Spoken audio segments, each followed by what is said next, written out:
Halo Sobat Gans Story.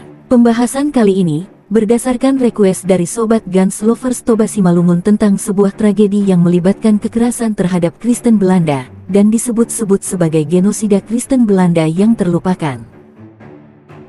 Lalu yang menjadi pertanyaan, apakah tragedi ini disebut genosida?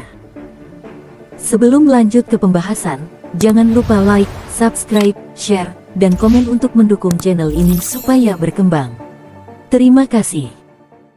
Latar belakang sejarah. Indonesia merdeka pada tanggal 17 Agustus tahun 1945 menjadi hari bersejarah yang dinanti selama berabad-abad. Sebuah titik balik yang menandai akhir dari penjajahan yang panjang dan menyakitkan. Rakyat bersukacita, bendera merah putih berkibar, dan semangat kemerdekaan membara di mana-mana. Namun, di balik euforia kemerdekaan itu, ada sisi gelap yang jarang disorot. Sisi yang tidak banyak diajarkan di sekolah dan tidak sering dibahas di buku sejarah. Sebuah periode kelam yang dikenal sebagai masa bersiap. Ini adalah masa di mana kemarahan dan dendam yang terpendam selama ratusan tahun penjajahan akhirnya meledak. Kekacauan melanda terhadap warga Belanda, Indo-Eropa, dan bahkan orang-orang Indonesia sendiri yang dianggap bersekutu dengan kolonialisme, menjadi sasaran kekerasan sehingga rumah-rumah dibakar, keluarga diusir, dan nyawa-nyawa melayang dalam kekacauan yang tak terkendali. Beberapa menyebutnya sebagai bentuk perlawanan rakyat. Tapi ada pula yang menyebutnya sebagai awal dari sebuah genosida yang terlupakan terhadap komunitas Kristen Belanda di Indonesia. Benarkah demikian? Apakah kekerasan yang terjadi saat itu bisa disebut genosida? Ataukah ini hanyalah bab pahit dari perjuangan menuju kemerdekaan yang sesungguhnya? Mari kita telusuri sejarah kelam ini bersama-sama, dan temukan kebenaran di balik tragedi yang nyaris terlupakan. Apakah ini bisa disebut genosida?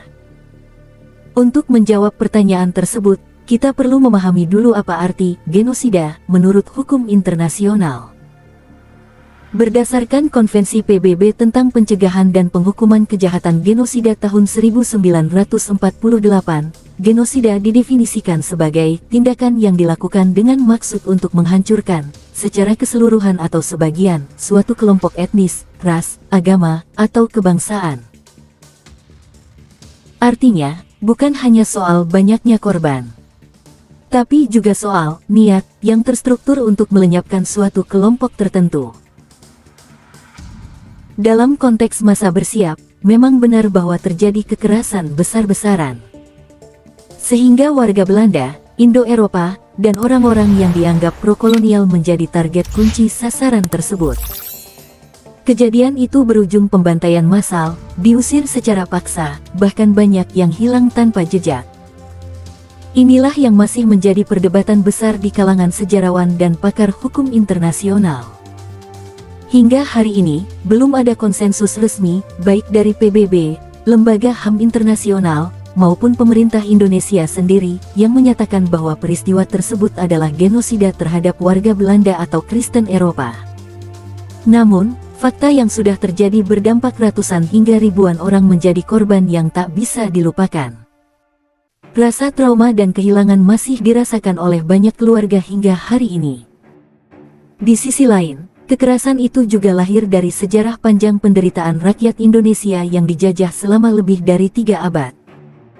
Jadi, apakah ini genosida? Atau bentuk balas dendam yang lahir dari penjajahan? Mungkin bukan kita yang bisa memberikan jawaban pasti.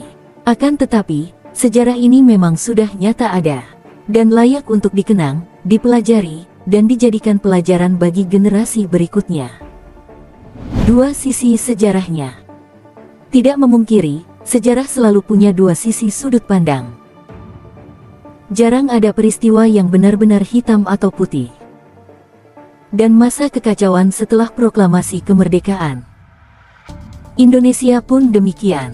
Di satu sisi, kita melihat rakyat Indonesia yang selama ratusan tahun dijajah, dipaksa tunduk, dan hidup dalam ketidakadilan.